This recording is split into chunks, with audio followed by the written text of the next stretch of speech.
ওহে নবী, আমি আল্লাহ আপনার পূর্বে এই দুনিয়াতে আদম আলাইহিস সালাতু ওয়াস সালামকে পাঠিয়েছি, তিনি আজকে জীবিত নাই। আপনার পূর্বে ইলিয়াস এসেছে, ঈসা এসেছে, আপনার পূর্বে মূসা এসেছে, আপনার পূর্বে কওমে আদ, কওমে সামুদ এসেছে। আমি আল্লাহ কাউকে চিরস্থায়ী জীবন দান করিনি, তারা মারা গেছে, মৃত্যুবরণ করেছে। ওহে নবী, আমি আল্লাহ আপনাকেও মৃত্যু দিব, আপনিও মারা যাবেন। আপনার পরে যারা এই দুনিয়াতে আসবে তারাও মারা যাবে। তারা কি করে চিরস্থায়ী জীবনের আশা করে? দুনিয়াতে কেউ চিরস্থায়ী জীবন নিয়ে আসেনি, আপনিও আসেননি, আমিও আসিনি। আমিও মারা যাব, আপনিও মারা যাবেন। কে কোন অবস্থায় মারা যাবে? কে কৈশোর অবস্থায় মারা যাবে, কে যৌবনকালে মারা যাবে, কে বয়োজ্যেষ্ঠ বৃদ্ধ অবস্থায় মারা যাবে, কে খেতে বসে মারা যাবে, কে গাড়িতে বসে মারা যাবে, কে বিছানায় শুয়ে থেকে মারা যাবে, কে চার স্টলে বসে মারা যাবে, কে বন্ধু বান্ধবের সাথে কাটানোর সময় মৃত্যুবরণ করবে, কারো জানা নাই, কেউ তা বলতে পারে না। আল্লাহ বলছেন, ইন্নাকা মাইয়িতু ওয়া ইন্নাহুম মাইয়িতুন। ওহে নবী, আপনারও মৃত্যু হবে, আপনিও মৃত্যুবরণ করবেন, আপনার পরে যারা আসবে তারাও মৃত্যুবরণ করবে, সবাইকে মৃত্যুবরণ করতে হবে। আল্লাহ বলছেন, আইনামা তাকুনু ইদরিকুমুল মাউত ওয়ালাউ কুনতুম ফি বুরুজিম মুশাইয়াদা। ও পৃথিবীর মানুষ শোনো, যত সুউচ্চ সুদৃঢ় প্রাসাদের মধ্যেই তুমি লুকায়িত থাকো না কেন, যে কোনো অবস্থায় যতই সুউচ্চ সুদৃঢ় প্রাসাদ, তুমি জটিল ও কঠিন মজবুত প্রাসাদের মধ্যে লুকিয়ে আছো, তুমি জটিল ও কঠিন পাহাড়ের ভিতরে আবদ্ধ আছো। ও মুসলমান, মনে রাখবা, আল্লাহ বলছেন, যতই সুউচ্চ প্রাসাদ হোক না কেন, সুদৃঢ় প্রাসাদ হোক না কেন, আমি আল্লাহ মৃত্যুর সময় যখন নির্ধারণ করে রেখেছি, এক চুল এই দিক সেই দিক হবে না। ও মুসলমান, দুনিয়ার কোনো শক্তি আপনাকে মৃত্যু থেকে ঠেকাতে পারবে না। দুনিয়ার কোনো শক্তি আপনাকে মৃত্যু থেকে এক সেকেন্ড এই দিক সেই দিক করতে পারবে না। লাখো বডিগার্ড, অসংখ্য নেতা নেত্রী নিয়ে চলাচল করেন আপনি, আপনার এক ডাকে লাখো মানুষ আসে, কিন্তু মনে রাখতে হবে, এই লাখো মানুষের ভিতরে আল্লাহ আপনার জীবনটুকু কবজ করে ফেরেশতার মাধ্যমে কবজ করে নিয়ে যাবে। আপনার মানুষগুলো, আশেপাশের মানুষ এক চুল ঠেকাতে পারবে না। আপনার আমার জানা আছে, 150 বছর জীবিত থাকার জন্য জৈনক ব্যক্তি নিজে অক্সিজেন বেডে ঘুমাতো, নিজের রক্তের ডোনার, বিভিন্ন কিডনি সহ বিভিন্ন কিছুর ডোনার তৈরি করে রেখেছিল। তবুও 150 বছর জীবিত থাকতে চাইলেও 50 বছর অতিক্রম করতে পারেনি। মানুষ টাকা দিয়ে নিজের মৃত্যুর সময়টুকুকে পিছাতে পারবে না, মানুষ ক্ষমতা দিয়ে সময় পিছাতে পারবে না, শক্তি দিয়ে সময় পিছাতে পারবে না। ও মুসলমান, আজকে যদিও মৃত্যু থেকে গাফেল, আমি সালাত আদায় করি না, আমি সালাতের নিকটবর্তী হতে চাচ্ছি না, সালাতে মসজিদমুখী হই না, কিন্তু মনে রাখবেন, আল্লাহ যেই কথা বলছেন, হাত্তা ইদা জাহাদাহুমুল মাউত, ও পৃথিবীর মানুষ, মানুষের নিকটে যখন মালাকুল মউত চলে আসবে, মৃত্যু যখন মানুষের নিকটে চলে আসবে, আপনার আমার নিকটে যখন মৃত্যু চলে আসবে, আমরা যখন দেখতে পাবো, মালাকুল মউতকে দেখতে পাবো, মৃত্যু যখন আমাদের সন্নিকটে, তখন যারা দুনিয়াতে সালাত আদায় করতো না, যারা আল্লাহর আদেশকে উপেক্ষা করে চলেছে, যারা দুনিয়াতে পাপ কাজ করেছে, এই সমস্ত মানুষ আল্লাহকে লক্ষ্য করে ফরিয়াদ করবে, ক্বালা রাব্বি রজি'নি, ওগো মালিক, ওগো আল্লাহ, আজকে তো মৃত্যু আমার সন্নিকটে চলে আসলো, ওগো মালিক, আজকে তো বুঝতে পারছি আমার মৃত্যু হবে, ওগো মালিক, আজকের পূর্বে তো আমি সালাত আদায় করিনি, আল্লাহ, আজকের পূর্বে আমি মসজিদের নিকটবর্তী হইনি, আল্লাহ, আমি অন্যায় করেছি, অবিচার করেছি, ওগো মালিক, মৃত্যু তো আমার সামনে চলে এসেছে। ক্বালা রাব্বি রজি'নি, ওগো মালিক, আমাকে কি 1 মিনিট সময় একটু বেশি দেওয়া যাবে? আল্লাহ, আমাকে কি একটু সময় দেওয়া যাবে? ওগো মালিক, সালাত আদায় করতাম না, আমি একটু সালাত আদায় করব, একটু ওযু করব, 2 রাকাত সালাত আদায় করব, একটু ওযু করব, একবার সেজদা দিব। ওগো মালিক, একবার সেজদা দেওয়ার মতো সময় কি আমাকে দেওয়া যাবে? আল্লাহ, একবার শুধু আপনাকে বলবো, আল্লাহ আমি পাপ করেছি, মাফ করে দেন। ওগো মালিক, তওবা চাওয়ার মতো সময় কি আমাকে দেওয়া যাবে? মানুষ আল্লাহর কাছে কাকুতি মিনতি করবে, মানুষ আল্লাহর কাছে কান্নাকাটি করবে, আল্লাহ একটু সময় ভিক্ষা দেন, আল্লাহ একটু সালাত আদায় করব। আল্লাহ তখন আপনাকে লক্ষ্য করে বলবেন, ওয়ালিকুল্লি উম্মাতিন আজাল ফাইদা জাজালুহুম লা ইস্তাখিরুনা সাআতান ওয়া লা ইস্তাকদিমুন। জিনা মুসলমান, যার যে সময় নির্ধারণ করা আছে, যেই কম যে জাতির যে সময় নির্ধারণ করা আছে, এক চুল এই দিক সেই দিক করা যাবে না। ও মুসলমান, মানুষ আল্লাহর কাছে কাকুতি মিনতি করবে, আল্লাহ আজকের পূর্বে সালাত আদায় করিনি, আল্লাহ আজকে যেহেতু মৃত্যুকে দেখতে পাচ্ছি, আল্লাহ আমাকে কি একটু সময় দেওয়া যাবে? আল্লাহ আমি একটু দুরাকাত সালাত পড়ব। ও মুসলমান, আপনারা আমার মতো মানুষের আল্লাহর কাছে কাকুতি মিনতি করবে, আল্লাহ বলবেন আর সময় অতিরিক্ত দেওয়া যাবে না, মৃত্যুর সময় চলে এসেছে, তোমাকে আর অতিরিক্ত সময় দেওয়া যাবে না। বলতে চাচ্ছিলাম ভাইজান, কয়েকটা বিষয় আপনার সম্মুখে উপস্থাপন করব খুব স্বল্প সময়ে। আমরা বুঝলাম আল্লাহ সুবহানাহু ওয়া তাআলার পরিভাষায় মৃত্যু মানুষের সন্নিকটে, মানুষ যেখানেই পলায়ন করুক না কেন, মৃত্যুর সাথে তার সাক্ষাৎ হবেই হবে। ও মুসলমান, মৃত্যুবরণের পরবর্তী জীবন অত্যন্ত জটিল ও কঠিন। একটু আপনাকে বলে নেই, বুঝতে আপনার জন্য সহজ হবে। ও মুসলমান, একদা একদিন আল্লাহর নবী অনেক হাদিস বর্ণনা করেছেন, দুনিয়াবী জীবন মুসলমান কিভাবে পরিচালনা করবে, কিভাবে একজন মুসলমান তার দিন অতিবাহিত করবে, কিভাবে একজন মুসলমান তার দিন কাটাবে। ইবনে ওমর রাদিয়াল্লাহু আনহু বলছেন, আল্লাহর নবী একদা একদিন আমার এই বাহুটা ধরলেন, ধরার পরে আমাকে লক্ষ্য করে বললেন, কুম ফিদ দুনিয়া কান্নাকা গরিব আও আবিরু সাবিল উদ্দা রাফসাকা মিন আহলিল কবর। শোনো ইবনে ওমর, দুনিয়াতে এমন ভাবে বসবাস করো যেন তুমি একজন মুসাফির, তুমি একজন কবরের যাত্রী। তুমি এমন ভাবে দুনিয়াতে জীবিকা নির্বাহ করো, জীবন পরিচালনা করো। তার মানে মুসলমান, আপনাকে সদা সর্বদা মনে রাখতে হবে, যে কোনো অবস্থায় আমি মারা যেতে পারি, যে কোনো পরিবেশে আমি মারা যেতে পারি, আমাকে এমন ভাবেই দুনিয়াতে চলা দরকার। আমি আপনাকে একটা হাদিস বলে বোঝাতে চাচ্ছিলাম, দুনিয়াতে আপনাকে সদা সর্বদা মনে রাখতে হবে আমি একজন কবরবাসী, যে কোনো মুহূর্তে মারা যেতে পারি। অতএব আমাকে আমার জীবন তেমন ভাবেই পরিচালনা করা দরকার যেমন ভাবে মৃত্যুবরণ করলে সফল হওয়া যায়। সহজ কথায় আপনাকে বোঝানোর চেষ্টা করলাম। বলতে চাচ্ছিলাম মুসলমান, মৃত্যুবরণের পরে কোন জীবন শুরু হবে তার একটু ধারণা নেওয়া আপনার জন্য জরুরি। আনাস রাদিয়াল্লাহু আনহু قال, আনাস রাদিয়াল্লাহু আনহু বলছেন, আল্লাহর নবী বলছেন, ইন্নাল আবদা ইযা বুদিআ ফি কবরিহি, যখনই কোনো মানুষ মৃত্যুবরণ করলো, আমি মৃত্যুবরণ করলাম, এখানেই মারা গেলাম, আমার আহাল পরিবার আমার এই জুব্বাটা খুলে নিবে, নিয়ে কোনো ফকির মিসকিনকে দিয়ে দিবে, আমাকে বড়ই পাতার গরম পানি দিয়ে ধৌত করবে, আমাকে কবরস্থ করার জন্য বাজার থেকে সাদা কাপড় কিনে আনবে, আমাকে মোড়ানো হবে, জানাজা শেষে আমাকে দাফন করার জন্য কবর পর্যন্ত নিয়ে যাওয়া হবে।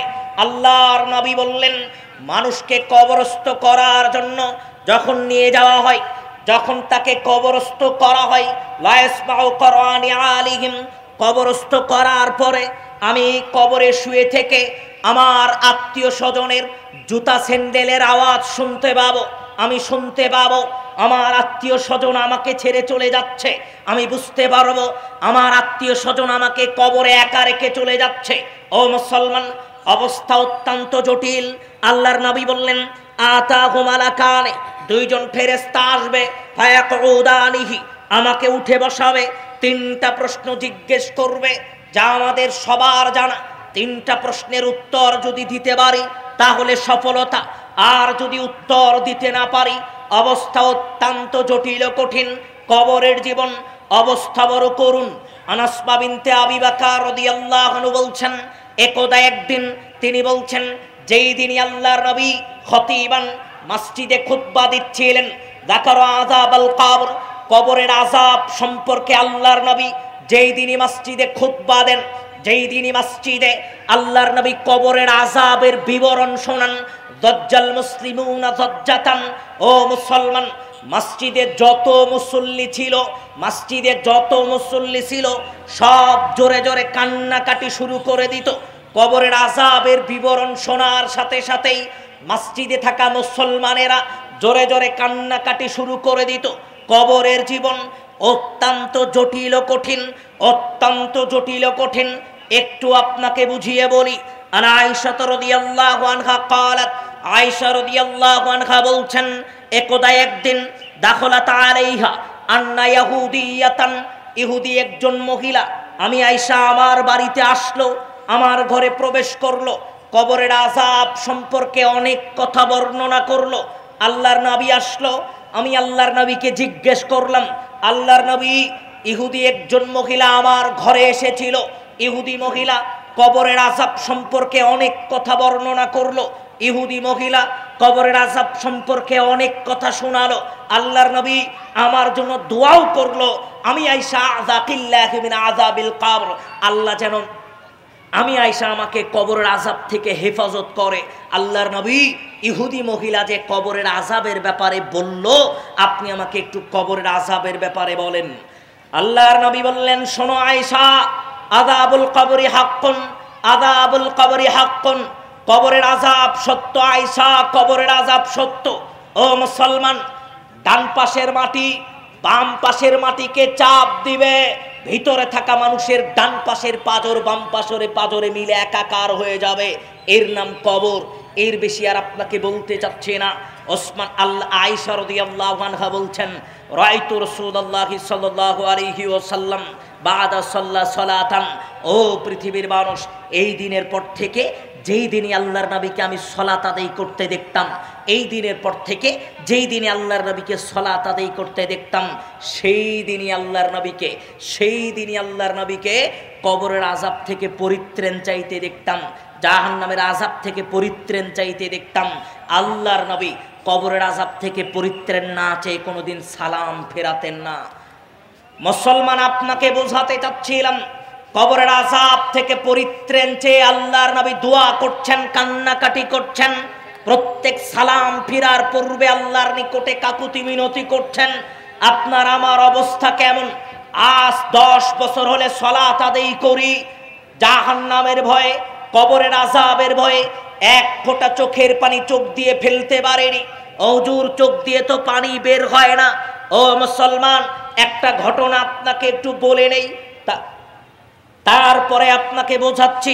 মুসলমান, একদা একদিন ওসমান রাদিয়াল্লাহু আনহু ওয়াকাফা আলা কবরিন, কবরের পারে দাঁড়িয়ে ওসমান রাদিয়াল্লাহু আনহু কান্নাকাটি করছেন। কেন কান্নাকাটি করছেন? এমন ভাবে কান্নাকাটি করছেন, কবরের পারে দাঁড়িয়ে হাত্তা ইয়াবুল্লা লিহিয়াতাহু, কান্নার কারণে চোখের পানি দিয়ে তার দাড়িগুলো ভিজে গেছে।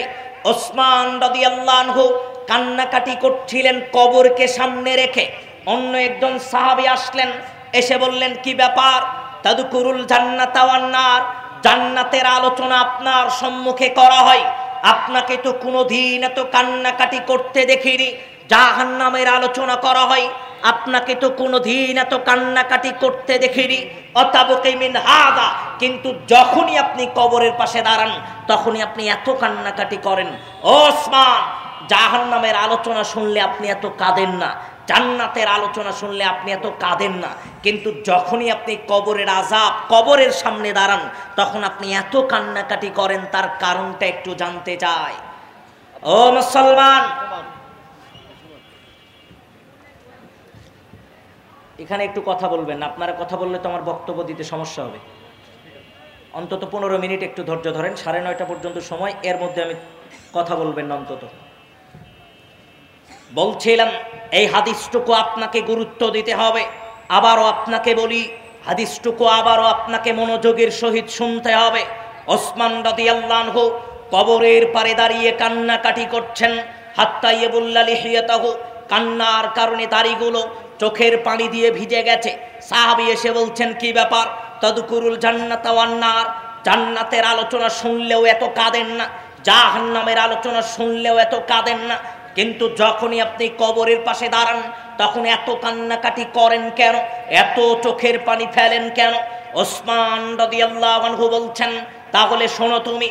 قال رسول الله صلى الله عليه وسلم, রাসূল সাল্লাল্লাহু আলাইহি ওয়াসাল্লাম বলছেন, ইন্নাল কবর আউয়ালু মানজিল মিন মানাজিলিল আখির। মানুষ মৃত্যুবরণের পরে যত জটিল কঠিন স্থান আসবে, মানুষ মরার পরে যত জটিল কঠিন স্থান আসবে, এর ভিতরে কবর হবে প্রথম। কবর হবে প্রথম। মানুষ যদি কবরে মুক্ত হতে পারে, তিনটা প্রশ্নের জবাব যদি মানুষ দিতে পারে, আইসারু মিনহু, প্রত্যেকটা স্তর তার জন্য সহজ হয়ে যাবে। কিন্তু মানুষ যদি তিনটা প্রশ্নের জবাব দিতে না পারে, আসাদ্দু মিনহু, কবর তার জন্য জটিল কঠিন হয়ে যাবে। আমি ওসমান এই কথা মনে করে কান্নাকাটি করি, আমি ওসমান এই কথা মনে করে কান্নাকাটি করি, আমি ওসমান এই কথা মনে করে কান্নাকাটি করি। আমি ওসমান, আমি কি কবরে মুক্ত হতে পারবো? আমি ওসমান, আমি কি কবরের তিনটা প্রশ্নের জবাব দিতে পারবো? এক মিনিট, কে ওসমান? আপনাকে একটু বুঝতে হবে। আয়েশা রাদিয়াল্লাহু আনহা বলছেন, একদা একদিন আল্লাহর নবী বিছানায় শুয়ে আছেন, আল্লাহর নবী বিছানায় শুয়ে আছেন, হঠাৎ আবু বকর দরজায় কড়া নাড়ল।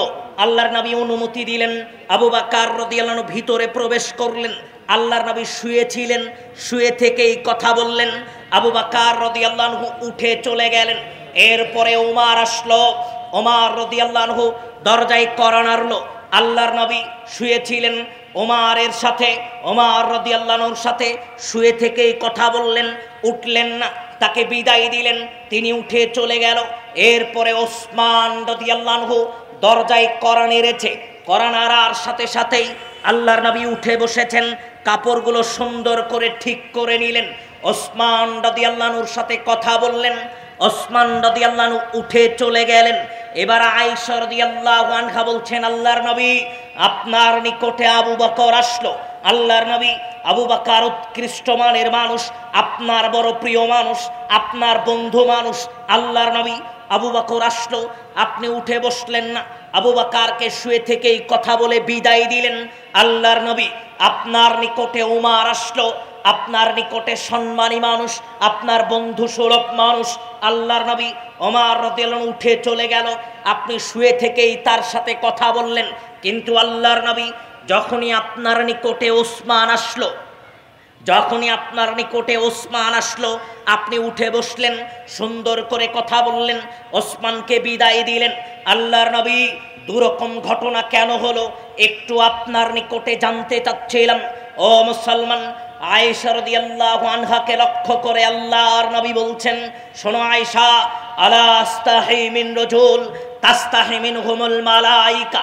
ও আয়েশা, তুমি শোনো, এখনই আমার নিকট থেকে যেই মানুষটা উঠে চলে গেল, ও আয়েশা, এই যে ওসমান আমার নিকট থেকে উঠে চলে গেল, ও আয়েশা শোনো, আলা আস্তাহি মিন রাজুল তাস্তাহি মিনহুমুল মালাইকা, এই মানুষটাকে এই গোটা আসমানের ফেরেশতারা সম্মান করে। ও আয়েশা, আমার কি উচিত নয় আমি একটু তাকে সম্মান প্রদর্শন করি, যাকে আসমানের ফেরেশতারা সম্মান করে, যাকে আসমানের ফেরেশতারা সম্মান করে? এমন মানুষ কবরের পারে দাঁড়িয়ে কান্নাকাটি করছেন, চিন্তা ভাবনা করছেন, হায় না জানি কবরে আমার কি হয়, হায় না জানি আমার কি অবস্থা হয় কবরে। এই কথা মনে করে তিনি কবরের পারে দাঁড়িয়ে অঝোর নয়নে তার চোখের অশ্রু ঝরাচ্ছেন। অথচ পাপিষ্ট মানুষের কাতারে নাম থাকা আমাদের মতো মানুষ, আমরা কবর নিয়ে 2 মিনিট সময় চিন্তা ভাবনা করব, এ সময় আমাদের নিকটে নাই। আমরা 4 স্টলে ঘন্টার পরে ঘন্টা সময় কাটাই, কবর নিয়ে 2 মিনিট 2 ফোঁটা চোখের অশ্রু ফেলবো, এ সময় আমাদের নিকটে নাই। আমরা কবর নিয়ে চিন্তা ভাবনা করি না। ও মুসলমান, কি দিয়ে আপনাকে বোঝাবো? আসমা বিনতে আবি বকর বলছে, যেই দিনে আল্লাহর নবী কবরের আযাব সম্পর্কে বক্তব্য দিতেন, কবরের আযাব সম্পর্কে বক্তব্য শোনার সাথে সাথেই মসজিদে যত মুসলমান ছিল, যত মুসল্লি ছিল, দজ্জাল মুসলিম ইউকারিবুনা দাজ্জাতান, আমি আসমা বিনতে আবি বকর, আমরা মসজিদ থেকে দূরে ছিলাম, তবুও তাদের কান্নার আওয়াজ আমাদের কানে এসে পৌঁছাতো। ও মুসলমান, সালাতে দাঁড়ালে সাহাবীরা অঝোর নয়নে কবরের আযাব সম্পর্কে আয়াত আসলে, জাহান্নাম সম্পর্কে আয়াত আসলে গুমরে গুমরে কাঁদতেন। আর আমাদের অন্তর এত শক্ত হয়ে গেছে, আমাদের অন্তর এত শক্ত হয়ে গেছে, আমরা তার বিপরীত করার চেষ্টা করি। ভাইজান, বলতে চাচ্ছিলাম, যেহেতু কয়েকটা বিষয়ে কথা বলবো, কবরের আযাব সম্পর্কে বিস্তারিত কথা আপনাকে বলতে চাচ্ছি না, শুধু আপনাকে বোঝানোর চেষ্টা করলাম। কবর নিয়ে আপনাকে 2-1 মিনিট চিন্তা ভাবনা করতে হবে, কবর নিয়ে 2-1 মিনিট চোখের পানি আপনাকে ফেলতে হবে। ও মুসলমান, যেই ফেরেশতাটা থাকবে, ওই ফেরেশতা হাতুড়ি দিয়ে আপনার শরীরে আঘাত করবে। মনে করেন 200 তলা কোনো বিল্ডিং, এই 200 তলা বিল্ডিংয়ে হাতুড়ি দিয়ে যদি আঘাত করা হয়, কোনটা রড, কোনটা সিমেন্ট, কোনটা বালুকণা, কোনো পার্থক্য করা যাবে না। তাহলে আপনাকে চিন্তা করা দরকার কোনটা ইটের কণা, কোনো পার্থক্য করা যাবে না। তাহলে এই হাতুড়ি দিয়ে যদি এই মানুষটাকে আঘাত করা হয়, এই মানুষের অবস্থা কেমন হতে পারে, মানুষ দুনিয়াতে কল্পনা করতে পারেনি। ও মুসলমান, কবরের আযাব বড় জটিল, কবরের আযাব বড় কঠিন। মানুষ কবরের জীবন অতিক্রম করবে, মানুষ কবরের জীবন অতিক্রম করার পরে ওয়াম্মা মান খাফফাত মাওয়াজিনু, আল্লাহ স্পষ্ট ভাষায় কয়েকটা আয়াতে একই কথা বললেন। আমলের নামাই, যাদের আমল নামা ওজন করা হবে, মিজানের পাল্লাই আমল নামা ওজন করা হবে, যাদের নেকির পাল্লাটা হালকা হবে, পাপের পাল্লাটা ভারী হবে, আল্লাহ তাদেরকে জাহান্নামে নিক্ষেপ করবেন। পাপের পাল্লা যাদের ভারী, তাদেরকে আল্লাহ জাহান্নামে নিক্ষেপ করবেন। কয়েক মিনিট একটু আপনাকে শোনাবো, যেহেতু আমাকে বলা হয়েছে একটু শোনানোর জন্য। ও মুসলমান, আপনাকে জাহান্নামে নিক্ষেপ করা হবে। ওই মানুষ, আপনি পাপের পাল্লাটা আপনার ভারী ছিল। আজকের দুনিয়াতে মানুষ জাহান্নাম নিয়ে চিন্তা ভাবনা করে না, মানুষ জাহান্নাম নিয়ে ভীত সন্তুষ্ট নয়, মানুষ জাহান্নামের বিষয়ে চিন্তিত নয়।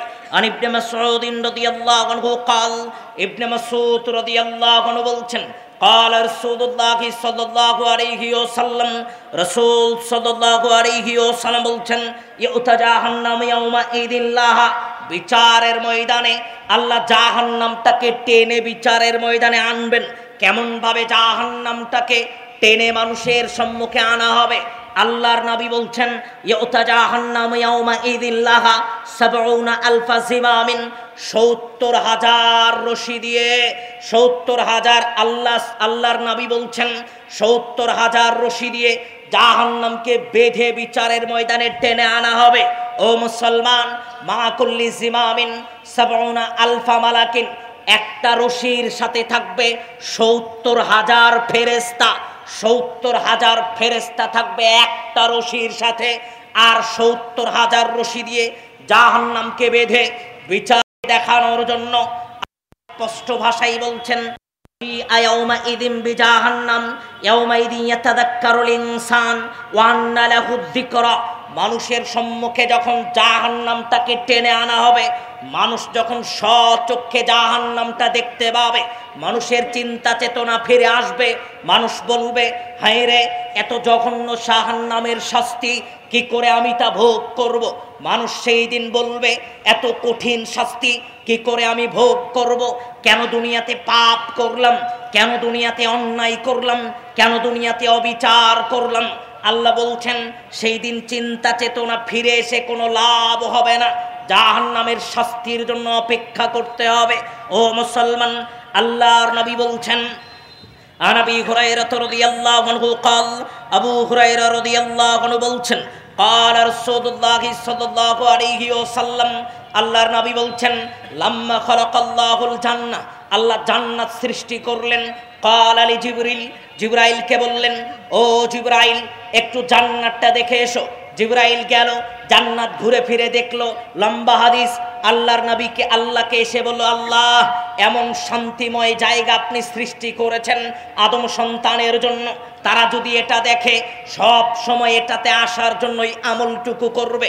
লাম্মা খালাকাল্লাহুন নার, আল্লাহ জাহান্নাম সৃষ্টি করলেন। আল্লাহ বললেন, এবার জাহান্নাম দেখে এসো। জিবরাইল গেল, জাহান্নাম ঘুরে ফিরে দেখে আসলো। আল্লাহকে বলছে, আল্লাহ, এত জটিল, এত জটিল, এত জটিল শাস্তির জায়গা, এই জায়গা যদি আদম সন্তান দেখে দুনিয়াতে এই জায়গাতে আসার কোনো কাজ তারা করবে না। ও ভাইজান, জাহান্নাম বড় শাস্তির জায়গা। বলতে চাচ্ছিলাম, জাহান্নামকে বিচারের ময়দানে টেনে আনা হবে। কেমন ভাবে টেনে আনা হবে আপনাকে একটু বুঝালাম। আল্লাহর নবী রাসূল সাল্লাল্লাহু আলাইহি ওয়াসাল্লাম একটা হাদিস শোনালেন জাহান্নামের গভীরতার ব্যাপারে। ইন্নাস সাখরাতাল আযীমাতা, বিরাট আকারের একটা পাথর, কোটি কোটি মণ ওজনের একটা পাথর জাহান্নামের উপর থেকে যদি ছেড়ে দেওয়া হয় 70 বছর পর্যন্ত পড়তে থাকবে, পড়তে থাকবে, পড়তে থাকবে। মা তুফুদি ইলা করারিহা, 70 বছরেও সেই পাথর জাহান্নামের তলদেশে পৌঁছাবে না। তাহলে আপনাকে বুঝতে হবে জাহান্নামের গভীরতা কতটুকু। আমি বিস্তারিত বলতে চাচ্ছি না ভাইজান। এবার যাদেরকে জাহান্নামে নিক্ষেপ করা হবে তাদের অবস্থা কেমন হবে? নবী হুরায়রা রাদিয়াল্লাহু আনহু قال, আবু হুরায়রা রাদিয়াল্লাহু আনহু বলছেন, قال রাসূলুল্লাহ সাল্লাল্লাহু আলাইহি ওয়াসাল্লাম, রাসূল সাল্লাল্লাহু আলাইহি ওয়াসাল্লাম বলছেন, ইন্নাল গীযা জিলদিল কাফিরি। ও মুসলমান শোনো, আজকের দুনিয়াতে তোমার এই শরীরের চামড়া কতটুকু মোটা হতে পারে। ও মুসলমান, আমি আমার কথা বলিনি, আমি যা বলছি তা বলেছেন মুহাম্মদ সাল্লাল্লাহু আলাইহি ওয়াসাল্লাম। আল্লাহর নবী বললেন, ইন্নাল গীযা জিলদিল কাফিরি ইসনানা আরবাউনা যিরান। ও মুসলমান, আল্লাহি, ও মুসলমান মনে রাখতে হবে, আল্লাহর নবী বললেন জাহান্নামীদের শরীরের চামড়াটাকে আল্লাহ 42 হাত মোটা করে দিবেন। 42 হাত মোটা হবে জাহান্নামী মানুষের শরীরের এই চামড়া। ওয়াইন্না জিরসাহু মিসলু উহুদিন, দাঁত হবে উহুদ পাহাড় সমপরিমাণ। ওয়াইন্না মাজলিসাহু বাইনাল মাক্কাতা ওয়াল মাদিনা, বসার জন্য প্রয়োজন হবে মক্কা থেকে মদিনার যতটুকু দূরত্ব, এই দূরত্ব নিয়ে একজন জাহান্নামী মানুষ বসবে। আল্লাহর নবী বুঝালেন বিরাট আকৃতির বিভৎস চেহারার হবে একজন জাহান্নামী মানুষ। 1 মিনিট, ও ভাইজান একটু আপনাকে বলি, জাহান্নামী মানুষের চামড়া হবে 42 হাত মোটা। এবার আল্লাহ বলছেন, ইন্নাল্লাযীনা কাফারু বিআয়াতিনা। ও মুসলমান শোনো, আমি আল্লাহ আমার কথাকে যারা উপেক্ষা করে চলেছে, যারা সালাত আদায় করেনি, যারা মানুষের সাথে প্রতারণা করেছে, ঠকবাজি করেছে, ধোঁকা দিয়েছে, যারা আল্লাহর আদেশকে উপেক্ষা করে চলেছে, ও মুসলমান, ইন্নাল্লাযীনা কাফারু বিআয়াতিনা সাওফা নুসলিহিম নার, আমি আল্লাহ তাদেরকে জাহান্নামে নিক্ষেপ করব। জাহান্নামে নিক্ষেপ করার সাথে সাথেই এই 42 হাত মোটা চামড়া জাহান্নামের আগুনে মুহূর্তের ভিতরে গলে শেষ হয়ে যাবে। আবার সে জায়গায় নতুন চামড়া গজাবে, আবার গলে যাবে, আবার নতুন চামড়া গজাবে, আবার গলে যাবে। লিয়াদুকুল আযাব, আল্লাহ বলছেন যাতে ওই মানুষটাকে পরিপূর্ণ শাস্তি দেওয়া হয়, এর জন্যই আমি আল্লাহ তাকে এই আযাবটুকু দিব। কেন, কি করে মুসলমান? 42 হাত মোটা চামড়া আল্লাহ মুহূর্তের ভিতরে গলে দিবেন। এই 42 হাত মোটা চামড়া মুহূর্তের ভিতরে গলে যাবে জাহান্নামের আগুনের উত্তাপের কারণে। 1 মিনিট, এবার একটু আপনাকে শোনাই জাহান্নামের আগুন কত ভয়ানক হতে পারে।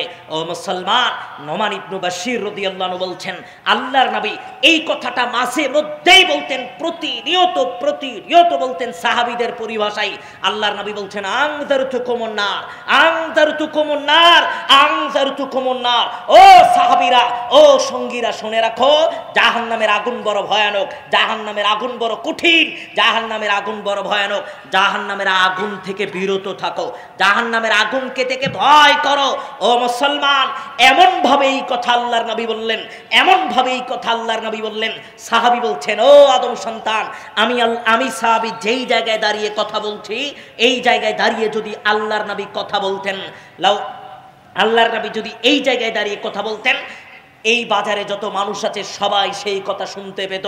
তার মানে এত জোরে বারবার আল্লাহর নবী সাহাবীদেরকে বলছেন, জাহান্নামের আগুন থেকে দূরে থাকো, জাহান্নামের আগুন থেকে দূরে থাকো। মানুষ জাহান্নামের আগুন কি জিনিস তা বুঝতে পারেনি। নবী হুরায়রা রাদিয়াল্লাহু আনহু قال, আবু হুরায়রা রাদিয়াল্লাহু আনহু বলছেন, রাসূল সাল্লাল্লাহু আলাইহি ওয়াসাল্লাম বলছেন, আল্লাহর নবী রাসূল সাল্লাল্লাহু আলাইহি ওয়াসাল্লাম বলছেন, নারকুম জুজউম মিন 70 জুজআম মিনান নার। ও পৃথিবীর মানুষ, আজকে দুনিয়াতে যে আগুনটুকু আমরা ব্যবহার করি, যে আগুনে চুলা জ্বালিয়ে ভাত রান্না করে খাই, যে আগুনে চুলা জ্বালিয়ে তরকারি রান্না করে খাই, যে আগুনে চুলা জ্বালিয়ে চা বানিয়ে খাচ্ছেন, যে আগুন জ্বালিয়ে মাটিকে ইটে পরিণত করছেন, এই আগুনের কথা আল্লাহর নবী বললেন, দুনিয়ার আগুন, যে আগুনের যে উত্তাপ তুমি দেখতে পাচ্ছ, এর চাইতে 69 গুণ উত্তাপ বেশি হবে জাহান্নামের আগুন। তার মানে জাহান্নামের আগুনের যে উত্তাপ, এই উত্তাপকে ভাগ করতে করতে করতে করতে 70টা ভাগ করা হলো। 70 ভাগের 1 ভাগ উত্তাপ আল্লাহ দুনিয়াতে দিয়েছেন, যেটা দিয়ে আমরা ভাত তরকারি রান্না করে খাই। ও মুসলমান, এই আগুনের ভিতরে 1 মিনিট আঙ্গুল ঢুকিয়ে দিয়ে থাকার সক্ষমতা কারণই কোটে নাই। মানুষকে যদি বলা হয় এই চুলার ভিতরে 1 মিনিট একটু আঙ্গুল ঢুকিয়ে দিয়ে থাকেন, তখন আপনি আমি বলবো জি না, আমরা অপারক। ও মুসলমান, দুনিয়ার আগুনে 1 মিনিট আঙ্গুল ঢুকিয়ে দিয়ে সক্ষমতা থাকার মতো সক্ষমতা আমাদের নিকটে নাই। তাহলে এর চাইতে 69 গুণ উত্তাপ বেশি হবে জাহান্নামের আগুন। এর চাইতে 69 গুণ উত্তাপ বেশি হবে জাহান্নামের আগুন। এ আগুনে মানুষ কি করে বসবাস করবে? এ আগুনে মানুষ কিভাবে তার দিন অতিক্রম করবে?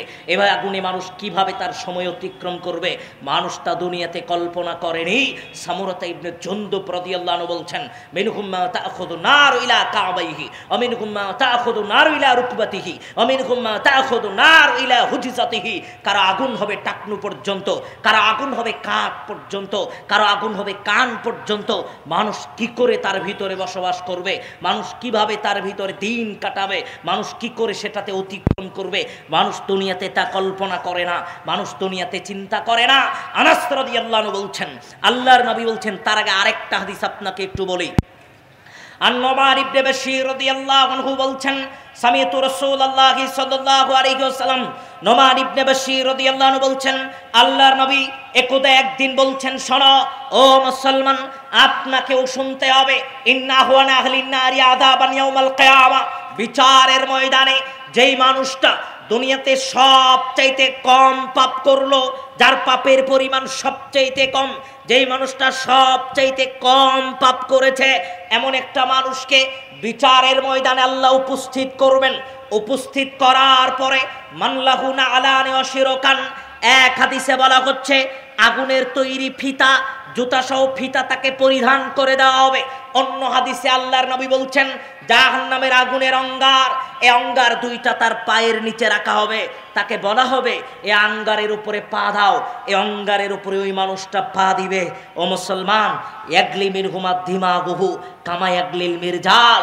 উত্তপ্ত চুলার উপরে তামার পাতিল যেমন টকবক টকবক টকবক করতে থাকে, এই অঙ্গারের উপরে পা দেওয়ার কারণে ওই মানুষের মাথার মগজ টকবক টকবক টকবক করতে থাকবে।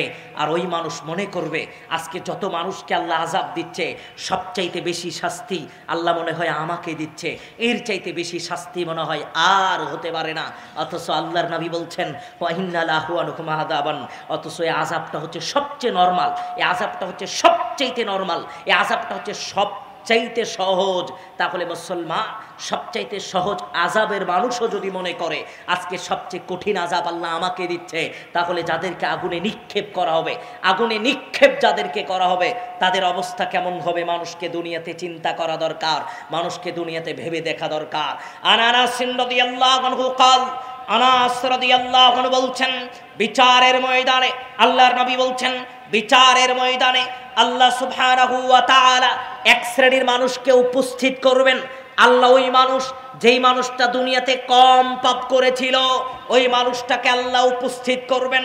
আল্লাহ তাকে লক্ষ্য করে বলবেন, ও মুসলমান, লাওয়ান্না লাকা মা ফিল আরদি জামিআ, এই গোটা আসমান এবং জমিনের ভিতরে যত সম্পদ আছে, ও মুসলমান, আজকে আমি আল্লাহ গোটা সম্পদ আজকে তোমাকে দিয়ে দিব। ও আদম সন্তান, তুমি কি জাহান্নামের এই আযাব থেকে নিজেকে মুক্ত করতে চাইবা? ও মুসলমান, আসমান জমিনের ভিতরে যত সম্পদ আছে, আসমান জমিনের যত হীরার খনি, সোনার খনি, যত কয়লার খনি, তেলের খনি, সব সম্পদ যদি আল্লাহ আপনাকে দিয়ে দেয়, আপনি সেই দিন আল্লাহকে বলবেন, আল্লাহ আমার এটা দরকার নাই, আল্লাহ আমি 1 একটাও নিব না, সব কিছুর বিনিময় হলেও আজকে আপনি আযাব থেকে আমাকে মুক্ত করে দেন, দুনিয়ার সব সম্পদ আমি আজকে আপনাকে দিয়ে দিব, তবু আল্লাহ জাহান্নামের আযাব সহ্য করতে পারবো না। ও মুসলমান, ওই দিনের অবস্থা বড় ভয়ানক। মানুষ গোটা দুনিয়াকে আল্লাহকে দিতে চাইবে, আল্লাহকে বলবে গোটা দুনিয়ার সম্পদ আপনি নিয়ে নেন, তবু আমাকে জাহান্নামের আযাব থেকে মুক্ত করে দেন। আল্লাহ অন্য আয়াতে নিজে ব্যক্ত করছেন মুসলমান, অমিসলাহু ওয়া মাহু, ওই দিন ওই মানুষ বলবে আল্লাহ একটা দুনিয়া কেন, এরকম হাজারটা দুনিয়া ভর্তি সম্পদও যদি আমাকে দেওয়া হয় আল্লাহ আমি সব আপনাকে দিব, তবু আমাকে জাহান্নামের আযাব থেকে মুক্ত করে দেন। আল্লাহ জাহান্নামের আযাব থেকে মুক্ত করে দেন, আল্লাহ জাহান্নামের আযাব থেকে মুক্ত করে দেন। ও মুসলমান, আনাস রাদিয়াল্লাহু আনহু বলছেন, রাসূল সাল্লাল্লাহু আলাইহি ওয়াসাল্লাম বলছেন, আল্লাহ সুবহানাহু ওয়া তাআলা আল্লাহ দুই শ্রেণীর মানুষকে উপস্থিত করবেন। এক শ্রেণীর মানুষ, তল মধ্যে এক শ্রেণীর মানুষ, সেই মানুষটা দুনিয়াতে সবচেয়ে বিলাসিতা করে জীবনযাপন করেছে। আল্লাহ শুধু সিবগাতান ফিন্নার, আল্লাহ শুধু তাকে জাহান্নামে ঢুকাবেন আর বের করবেন, ঢুকাবেন আর বের করবেন। এবার আল্লাহ তাকে জিজ্ঞেস করবেন, আজকের পূর্বে তুমি কি কোনো সুখ শান্তি দেখতে পেয়েছো? ওই মানুষ আল্লাহকে বলবে, আল্লাহ আল্লাহ আজকের পূর্বে কোনো সুখ শান্তি আমি দুনিয়াতে কোনোদিন ছিলাম, সুখে ছিলাম, শান্তিতে ছিলাম আমার মনে নাই। জাহান্নামের আগুনে শুধু ঢুকবে আর বের করবে, শুধু ঢুকাবেন আর বের করবেন, তাতেই ওই মানুষ সব সুখ শান্তি ভুলে যাবে। ও মুসলমান, লাস্টের দিকের একটা হাদিস আপনাকে বলি। আব্দুল ইবনে হারিস ইবনে জাযঈন রাদিয়াল্লাহু আনহু বলছেন, ও মুসলমান, হাদিসটুকু আপনার জন্য অতীব জরুরি। আল্লাহর নবী রাসূল সাল্লাল্লাহু আলাইহি ওয়াসাল্লাম বলছেন, ইন্না ফিন্নারি কাহাইয়াতিন, ও মুসলমান, জাহান্নামে কিছু সাপ থাকবে, সাপ, ওই সাপ খোরাসানি উটের মতো বিরাট আকৃতির হবে। আল্লাহর নবী বলছেন, ও মুসলমান, জাহান্নামে কিছু সাপ থাকবে, সাপ, ওই সাপ তালসাউ ইয়াহদাহুন্নাল্লাহ সাআতা, একবার যদি কোনো মানুষকে কামড় দেয়, জাহান্নামী ওই সাপ যদি একবার কোনো মানুষকে কামড় দেয়, আরবাইনা খরিফান, ব্যথা করবে আগামী 40 বছর পর্যন্ত। একবার কামড় দিলে ব্যথা করবে 40 বছর। ওই সাপ মানুষকে বারবার কামড় দিবে, বারবার দংশন করবে। ইন্না ফিন্নারি আকারিবা, জাহান্নামে কিছু বিচ্ছু থাকবে, বিচ্ছু তালসাউ ইয়াহদাহুন্নাল্লাহ সাআতা, একবার যদি বিচ্ছু কাউকে কামড় দেয়, আরবাইনা খরিফান, ব্যথা করবে আগামী 40 বছর পর্যন্ত, বারবার তাকে কামড় দিবে। কিভাবে মানুষ এই আযাবটুকু সহ্য করবে? কিভাবে মানুষ এই আযাবটুকু সহ্য করবে? মানুষ ক্ষুধার তাড়নায় আল্লাহর কাছে চিৎকার চেঁচামেচি করে বলবে, আল্লাহ, ক্ষুধার তাড়নায় খাদ্য চাইবে, আল্লাহ তাকে খাবার খেতে দিবেন। এমন খাবার খাওয়ার সাথে সাথে গলায় আটকিয়ে যাবে, ভিতরেও ঢোকে না, বাহিরেও বের হয় না। তারপরে ওই মানুষটা পানি পানি বলে চিৎকার করবে, ফুটন্ত উত্তপ্ত গরম পানি তাকে দেওয়া হবে। পানি খাওয়ার সাথে সাথেই পেটের নাড়ি ভুঁড়ি সব বের হয়ে যাবে। কিভাবে মানুষে আযাব সহ্য করবে? কিভাবে মানুষে আযাব সহ্য করবে? জাহান্নামীরা জান্নাতীদেরকে বলবে, ও জান্নাতি, আল্লাহ তো অনেক নিয়ামত তোমাদেরকে দিল, তৃষ্ণার কারণে এই কলিজাটা ফেটে যাচ্ছে, তৃষ্ণার কারণে এই কলিজাটা ফেটে যাচ্ছে, একটু পানি কি আমাকে দেওয়া যাবে? একটু পানি কি আমাদেরকে দেওয়া যাবে? জান্নাতীরা জাহান্নামীদের বলবে, তোমাদের জন্য আল্লাহ এটা হারাম করেছে, তোমরা জাহান্নামী, তোমাদের জন্য খাওয়া এটা হারাম। ও মুসলমান, সংক্ষিপ্ত সময় আপনাকে বলতে চাচ্ছিলাম ভাইজান, জাহান্নামের শাস্তি বড় ভয়ানক, জাহান্নামের আযাব বড় ভয়ানক। আজকে আপনি আমি জাহান্নাম নিয়ে চিন্তিত নই, আজকে আপনি আমি জাহান্নামের বিষয়ে ভীত সন্তুষ্ট নই। অথচ মুসলমান, সব সময় সদা সর্বদা আপনাকে জাহান্নামের কথা ভাবতে হবে। পুলসিরাতের পুল মিজানের পাল্লা, বিচারের ময়দানের কথা আপনাকে আমাকে ভাবতে হবে, কবরের কথা আপনাকে আমাকে ভাবতে হবে। সদা সর্বদা আপনাকে মনে রাখতে হবে, যে কোনো অবস্থায়, যে কোনো পরিবেশ পরিস্থিতিতে আমি মারা যেতে পারি। এর জন্য আজকের সংক্ষিপ্ত আলোচনায় আমি আপনাকে বোঝাতে চাচ্ছিলাম, সংক্ষিপ্ত সময়ে সংক্ষিপ্ত কয়েকভাবে আপনাকে বোঝানোর চেষ্টা করছিলাম। জীবদ্দশায় আপনাকে মনে রাখতে হবে, যে কোনো অবস্থায় আপনি মারা যাবেন। আর আপনি মারা যাওয়ার পরে আপনার বরই পাতার গরম পানি দিয়ে আপনাকে প্রস্তুত করানো হবে, তারপরে আপনাকে দাফন কার্য সম্পাদন করানো হবে। কবরের জীবন বড় কঠিন। কবরের জীবনে আপনাকে 3টা প্রশ্ন জিজ্ঞেস করা হবে। যদি কবরের জীবনের প্রশ্নের উত্তর দিতে না পারেন, অবস্থা অত্যন্ত জটিল ও কঠিন। পুলসিরাতের পুল মিজানের পাল্লায় আপনার আমলনামা ওজন করা হবে। আপনার আমলনামায় পাপের পাল্লাটা যদি ভারী হয়, আল্লাহ আপনাকে জাহান্নামে নিক্ষেপ করবেন। জাহান্নাম বড় কঠিন, জাহান্নাম বড় জটিল, জাহান্নাম বড় কঠিন, জাহান্নাম বড় জটিল। সাহাবায়ে কেরাম, আল্লাহর নবী রাসূল সাল্লাল্লাহু আলাইহি ওয়াসাল্লাম সহ সাহাবায়ে কেরাম অঝর নয়নে কান্নাকাটি করতেন। ও মুসলমান, আল্লাহর নবী রাসূল সাল্লাল্লাহু আলাইহি ওয়াসাল্লাম যেই কথাটা ব্যক্ত করছেন, লাস্টে আমি আপনাকে একটু বলি, কথাটা মুরব্বী আপনার জন্য জরুরি। ও ভাইজান, আপনার জন্য জরুরি। রাসূল সাল্লাল্লাহু আলাইহি ওয়াসাল্লাম বলছেন, 3 শ্রেণীর চক্ষু জাহান্নামের আগুন স্পর্শ করবে না, 3 শ্রেণীর চক্ষু জাহান্নামের আগুন দেখবে না, 3 শ্রেণীর চক্ষু জাহান্নামের আগুন স্পর্শ করবে না, 3 শ্রেণীর চক্ষু জাহান্নামের আগুন দেখবে না। তার মধ্যে 1 শ্রেণীর চক্ষু, যেই চক্ষু আল্লাহর ভয়ে নির্জনে একাকিত্ব অবস্থায় জাহান্নামের ভয়ে কাঁদে, যেই চক্ষু কবরের আযাবের ভয়ে কাঁদে, একটু কাঁদেন, এক ফোঁটা চোখের পানি ফেলেন। আল্লাহর নবী বললেন, লা ইয়াদখুলুল জান্নাহ, ওই মানুষটা জান্নাতে প্রবেশ করবে না। কোন মানুষ জান্নাতে? আল্লাহর নবী আবার উদাহরণ দিলেন, যেমন গাভীর বাত থেকে দুধ দহনের পরে এই দুধ আর বাটে প্রবেশ করানো অসম্ভব, এমনভাবে এই মানুষের জাহান্নামে যাওয়া অসম্ভব। কোন মানুষ? বাকাত মিন খাশিয়াতিল্লাহ, যেই মানুষ আল্লাহর ভয়ে নির্জনে একাকিত্ব অবস্থায় কান্নাকাটি করে। আইনান লা তামাসসুহুমান নার, 2 শ্রেণীর চক্ষু জাহান্নামের আগুন দেখবে না। 1 বাকাত মিন খাশিয়াতিল্লাহ, যেই চক্ষু আল্লাহর ভয়ে কান্নাকাটি করে, কাঁদেন জাহান্নামের ভয়ে, কবরের আযাবের ভয়ে, মৃত্যুর কথা স্মরণ করে দুফোঁটা চোখের অশ্রু ফেলেন। আল্লাহ আমাদের বোঝার তৌফিক দান করুন। আল্লাহুম্মা আমিন। ওয়া আখিরু দাওয়ানা আলহামদুলিল্লাহি রাব্বিল আলামিন। আসসালামু আলাইকুম ওয়া রাহমাতুল্লাহ।